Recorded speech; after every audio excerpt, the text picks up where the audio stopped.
Yes, I suppose I always think about this. It was when I was at university, and I'd always been brought up to be a classical pianist. And I'd sort of dabbled in contemporary music, but then I heard a recording of Alfred Schnittke, the famous Russian composer, his work, Concerto for Piano. I think it's 1979. And it just blew me away.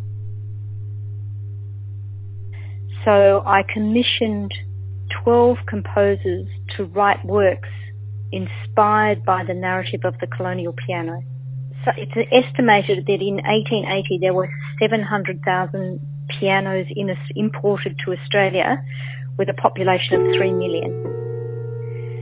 So that's more than one per household. And they ended up all around Australia.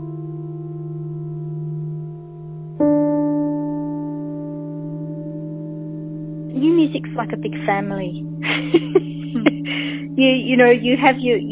Everybody has their favourites, and everybody has their, the ones that you respect, and, perhaps ones that you're on the edge of but you would like to engage with, all those sorts of things. So I sat down and wrote myself a wish list. So most of the composers, in fact, I think probably all of them, I knew before I started the project.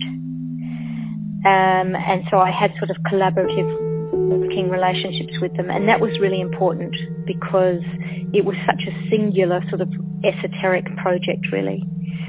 And they haven't disappointed me, I have to say. The works are just so far-reaching. One, Eki wrote me, which I'm performing, he wrote me an hour-long work which completely blew the composer guidelines because they were all meant to write a work of around 15 minutes. He wrote a work for an hour that is based on Morse code. He's taken a detuned colonial piano. I won't be playing a colonial piano, I'll be playing a grand piano. And he uses that to, in Morse code, he has transformed the Morse code into the world's most tweeted tweet of 2015, which is an incredibly superficial tweet, which is his whole point, is that our whole world has filled up with all of this trivia.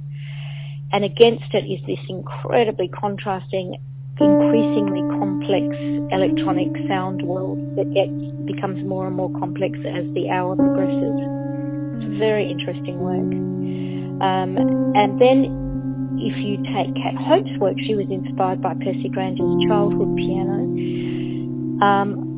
She is very driven, conceptually driven, and driven by the idea of Percy Granger's free music.